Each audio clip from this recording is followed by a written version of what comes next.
জাপানের দক্ষিণাঞ্চলীয় দ্বীপ ওয়াকিনাওয়ায় আঘাত হেনেছে প্রলয়ঙ্কারী টাইফুন ডলফিন।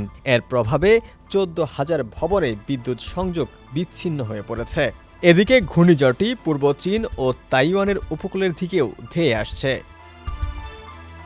কর্তৃপক্ষ জানিয়েছে ওয়াকিনাওয়ায় ৫ জন বয়স্ক ব্যক্তি আহত হয়েছেন।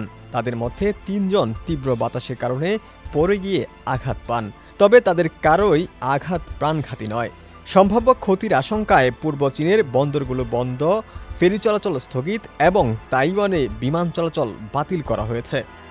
দেশের মানুষকে প্রতিদিন সুরক্ষিত রাখার প্রত্যয় নিয়ে সেফটি কেবলস সহ এলো সেফ সিলিং ফ্যান। গত ২৬ জুলাই সৃষ্ট একটি গ্রীষ্মমণ্ডলীয় নিম্নচাপ থেকে ডলফিনের উৎপত্তি। প্রশান্ত মহাসাগর পাড়ি দিয়ে কয়েক হাজার কিলোমিটার পথ পাড়ি দেওয়ার সময় এটি মধ্য প্রশান্ত মহাসাগরের উন্মুক্ত জলরাশির উপর দিয়ে ঘন্টায় ৪৫ কিলোমিটার গতিতে অগ্রসর হতে থাকে। যাত্রাপথে এটি প্রথমে গ্রীষ্মমণ্ডলীয় ঝড় এবং পরে তীব্র গ্রীষ্মমণ্ডলীয় ঝড়ে পরিণত হয়। এরপর ২৮ জুলাই এটি পূর্ণাঙ্গ টাইফুন এবং পরবর্তীতে অত্যন্ত শক্তিশালী টাইফুনে রূপ নেয়।